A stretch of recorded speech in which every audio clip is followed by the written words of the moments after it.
In diesem Videoclip, meine lieben smarten Bankkunden, erfahren Sie von einer Idee, von einer Möglichkeit, die nachweislich funktioniert, wie man 30.000 Euro, ich wiederhole 30.000 Euro Kreditlinie, 30.000 Euro Dispo auf ein Girokonto installiert, auf ein Top-Girokonto, welches kostenfrei ist und welches sogar ohne Gehaltseingang auskommt. Das ist natürlich Wahnsinn. Ich muss auch zugeben, dass diese Idee nicht ganz auf meinen Mist gewachsen ist, sondern wir haben mittlerweile so eine geniale smarte Bankkunden-Community, die uns auch unterstützt, Inhalte zu produzieren.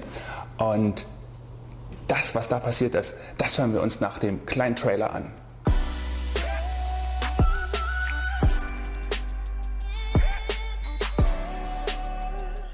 Wie Sie das von uns vermutlich schon gewohnt sind, natürlich mit einem Begleitartikel, wo Sie alles nochmal nachlesen können. Und wir starten mit dem Tipp von unserem smarten Bankkunden. Hören wir kurz rein, was er der Community mitzuteilen hat. Einen wunderschönen guten Abend. Ich wollte mich einmal bei dir recht herzlich bedanken für deine spannenden Tipps zum Thema Rahmenkredit und so weiter. Du hattest ja meinen Kommentar unter der Mail gelesen. Mich gefragt hat, ob ich wohl eine Chance hätte, den Rahmenkredit zu kriegen. Kommentar unter dem Beitrag meine ich natürlich. Und das hat alles wunderbar geklappt. Habe einen Rahmenkredit bei der DIBA gekriegt über die volle Summe.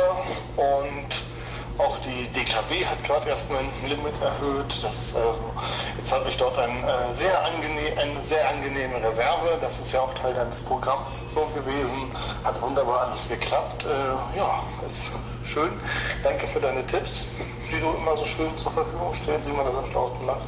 Jetzt werde ich nochmal bei der DIBA auch nochmal auf mein Girokonto dort ein Dispo beantragen. Mal gucken, ob das auch genauso reibungslos läuft. Und dann habe ich dann insgesamt schon eine schöne Sicherheit dort liegen. Ne?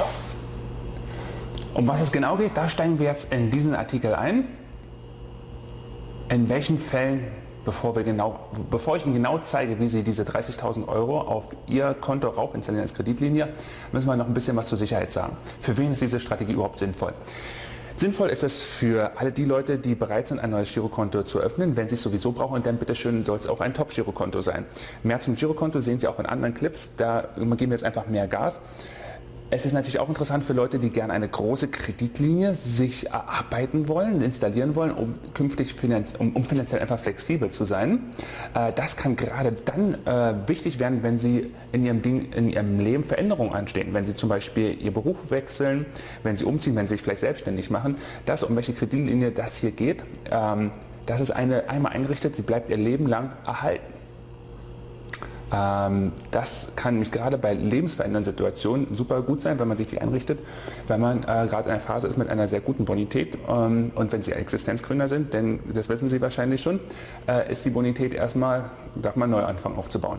Und natürlich für unsere smarten Bankkunden, die einfach Freude daran haben, Bankprodukte auszureizen. Ja? Wann sollte man, ganz wichtiger Hinweis, es lieber lassen? Wenn Sie noch ganz am Anfang stehen, um sozusagen finanziell sich mit Themen zu beschäftigen, wenn Sie sich unsicher fühlen, auch mit so großen Summen, da könnte es interessant sein, wenn Sie einfach an unserem Programm teilnehmen. Hier auch verlinkt, Kontensystem zum Vermögensaufbau, da werden Sie Stück für Stück rangeführt, auch mit größeren Summen umzugehen, auch mehr zu tun, als quasi nur Girokonto und Tagesgeld zu haben. Es ist auch aktuell für Sie quasi nicht mit Erfolg umsetzbar, wenn Sie kein Arbeitseinkommen haben. Also Sie brauchen regelmäßiges Einkommen aus Arbeit. Das ist natürlich eine Voraussetzung, wenn man eine Kreditlinie haben möchte. Und was jetzt auch auf dieser Clip hier drauf aufgestellt ist, das so bequem und einfach wie möglich zu machen. Das heißt, eine Voraussetzung wäre, wenn Sie schon ein Girokonto haben, möglichst eins mit Onlinezugang, weil dann kann mich die Bonitätsprüfung innerhalb von Sekunden schneller erfolgen. Wie das funktioniert, kommen wir gleich drauf. Soweit erfüllt, dann schauen Sie bitte weiter. Anleitung, den Kreditrahmen einrichten. Und zwar der Kreditrahmen, damit er diese hohe Summe hat, muss vor dem Girokonto eingerichtet werden. Das heißt, wir haben ein Zwei-Schritte-System. Wir beantragen zuerst einen Rahmenkredit. Rahmenkredit ist quasi ein anderes Wort für die Bezeichnung Dispo, bloß ohne Girokonto. Das Girokonto ziehen wir nach. Bei einer anderen Bank, bei einer Bank, wo Sie wahrscheinlich aktuell noch nicht Kunde sind. Wenn Sie schon Kunde sind und das haben, freue ich mich natürlich auch im Kommentarfeld über Ihre Erlebnisse. Und wir hören noch mal kurz rein bei unserem smarten Bankkunden, der mich diesen Weg gegangen ist. Achso, mir fällt gerade noch etwas ein, was du vielleicht nochmal an deine Tipps aufnehmen könntest. Wenn man bei der DIBA sowohl einen Rahmenkredit als auch einen Dispo-Kredit beantragen will, ist es, so wie ich das sehe, schlauer, erst den Rahmenkredit zu beantragen, weil man beim Rahmenkredit, also insbesondere dann, wenn man das DIBA-Konto nicht als Gehaltskonto verwendet, da man für den Rahmenkredit den Gehaltsnachweis online machen kann, hatte ich ja drunter geschrieben. Du kannst da einfach dich mit den Online-Banking-Daten von deiner Gehaltskontobank einloggen und dann können die aufs Konto gucken und darüber hast du den Gehaltsnachweis schon gemacht. Bei dem Dispo-Kredit funktioniert das nicht. Wenn du allerdings schon einen Rahmenkredit hast, musst du dein Gehalt nicht nochmal nachweisen und dann sparst du dir den Papierkram dafür. Das so als Tipp, kannst du ja noch vielleicht irgendwo einbauen. Genau, diesen Tipp, den haben wir mich jetzt hier auch im Artikel eingebaut. Hier nochmal konkret, nochmal kurz zusammengefasst, was der Rahmenkredit ist. Sie können auch immer gern hier auf diese Links klicken im Artikel. Wechseln Sie, wenn Sie jetzt auf YouTube sind, einfach in unseren Begleitartikel.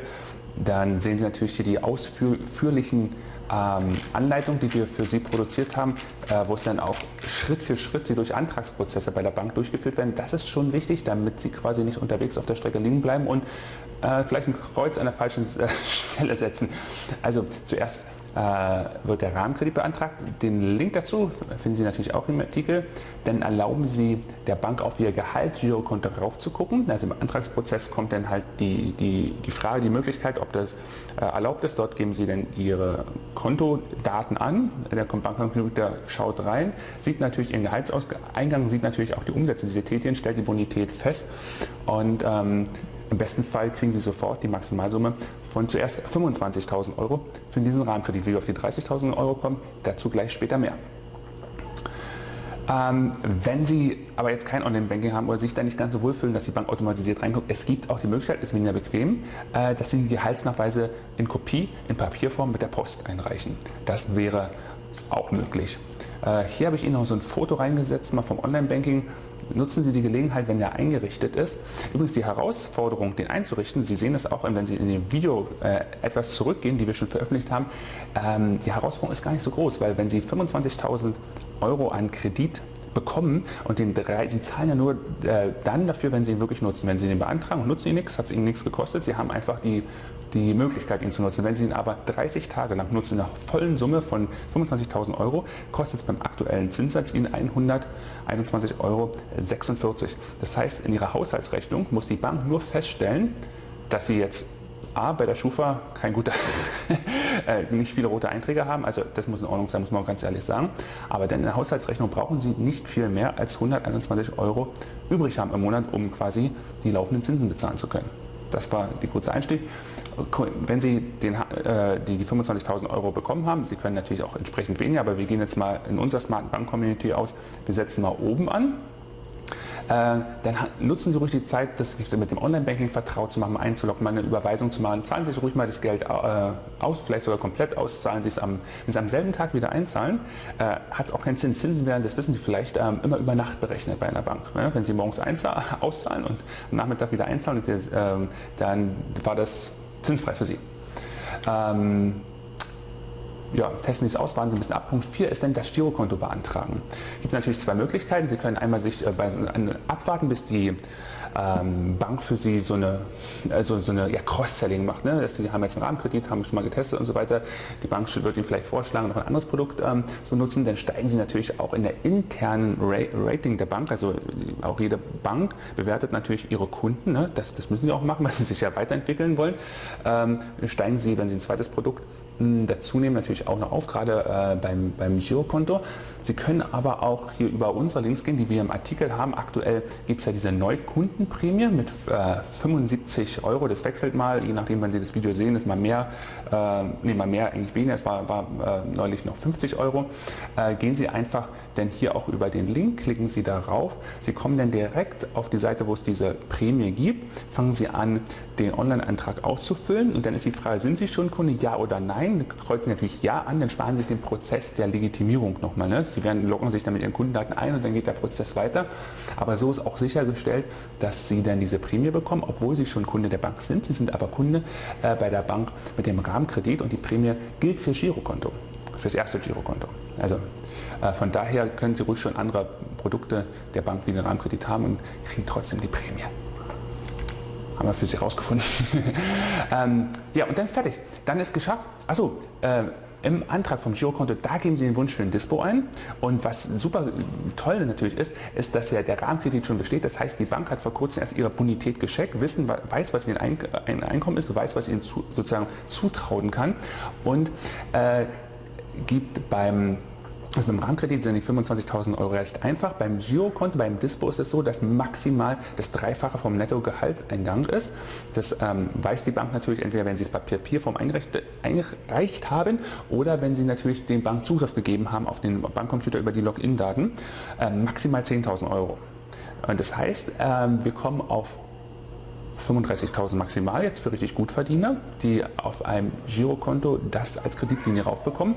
Für jetzt jemand, der ein Nettoverdienst von 1.666,67 € hat, da liegen wir noch ein ganzes Stück unter dem Durchschnitt hier in unserem Land, sind es 30.000 €, wenn das alles glatt geht. Dass es alles glatt geht, das haben wir auch schon erfahren, gerade bei demjenigen, der uns auch diesen Tipp gegeben hat. Und ich freue mich auch darauf, noch mehr Feedback zu bekommen, wie es bei Ihnen gelaufen ist. Dazu haben wir unterhalb die Kommentarfunktion, komme ich noch gleich drauf. Aber ich möchte Ihnen auch noch das letzte Audio, was er mit uns geteilt hat, vorspielen. Und ich sage Ihnen auch gleich, warum. Ich habe noch eine eventuell interessante Info zum Thema Schufa für dich. Und zwar bin ich ganz schön erstaunt, dass ich diesen Kredit so bekommen habe, weil im Verlauf vom letzten Jahr war meine Schufa teilweise mal so schlecht, dass ich zum Beispiel bei der Anmeldung zum Carsharing wollten sie da von mir nochmal einen Gehaltsnachweis sehen. Ja, merkwürdig. Deswegen bin ich jetzt schon erstaunt, dass die jetzt wieder so gut ist. Also ich vermute mal, dass die Erhöhung der Dispo-Limits oder der DKB muss da echt einen großen Aufschub gegeben haben. Ich muss mir mal dringend wieder Auskunft von der Schufa besorgen. Wenn man so eine Online-Zugang sieht man ja nur den Basisscore, wo auch die einzelnen Scores und sowas drin stehen und wie die sich entwickelt haben. Beziehungsweise man sieht ja immer bei jeder Anfrage, wie sie zu dem Zeitpunkt waren. Da bin ich echt mal gespannt, weil das ist ja schon erstaunlich, dass der sich da jetzt so stark wieder verbessert hat. Wenn Sie sich jetzt fragen, woher weiß das derjenige, der uns diese Audios gesprochen hat, alles, er ist schon länger Leser von unserem Spezialportal, hat die Sonntagsmail abonniert und wir haben in diesem Jahr schon mehrmals das Thema Kreditlinie angesprochen, Thema Schufa angesprochen und wie man auch Bonität aufbaut. Wenn Sie hier unsere Suchfunktion, Sie sehen es in der wenn Sie jetzt hier rübergehen, da gibt es die Suchfunktion, ich blende Ihnen das als Bild ein und da vielleicht einfach mal Stichwort halt Schufa verbessern oder wie kommen wir auf den Artikel doch, Kredite. Es ist eine Strategie, die wir selbst schon mehrfach hier, genau, auch. Ach, das war unser erster Artikel, der ist ja schon über 2 Jahre alt, verrückt, der aber war, wie ich mit einem Kredit die Schufa verbessert habe. Und wir haben auch, gehen wir nochmal zurück hier, Schufa-Score verbessern, Kredit verbessert die Schufa. Klar, natürlich. Sie wissen, dass vermutlich, dass die Schufa natürlich von vielen Daten, von vielen Unternehmen gefüttert wird an Daten, kann sie aber nicht selber prüfen. Ja? Aber wenn eine Bank prüft ihr Einkommen, prüft ihre Bonität und meldet dann an die Schufa, was dort an Kreditlinien vergeben ist. Wenn sie dort hohe Meldungen bekommen, also dass sie hohe Kreditlinien bekommen haben, steigt natürlich ihre Rating, weil die Schufa weiß, die Bank hat sie geprüft. Von daher auch die Strategie Bonitätsaufbau, einfach mit Aufbau von Kreditlinien. Wir haben mehrere Inhalte dazu. Wenn Sie sich jetzt die Frage stellen, woher weiß unser Tippgeber all diese Informationen, woher hat er diese Erfahrung? Ja, er ist schon lange Abonnent von unserer Seite deutscheskonto.org und er ist im Aufsteigertraining drin. Ich habe ihn hier mal verlinkt, das Programm vom Aufsteigertraining. Da trainieren wir natürlich, wie man Vermögensaufbau macht und zum Vermögensaufbau gehört natürlich der Bonitätsaufbau. Das ist ein Pärchen, es gehört einfach zueinander. Schufa insofern auch sehr interessant. Sie sind ja quasi zur Schufa nicht der Auskunftsgeber, sondern die Schufa sammelt Daten von dritten Parteien, von Unternehmen, bei denen Sie Kunde sind. Das ist in dem Fall mit Banken. Banken melden der Schufa gewisse Daten, unter anderem, ob sie ein Girokonto eröffnen und wenn eine Kreditlinie eingetragen wird.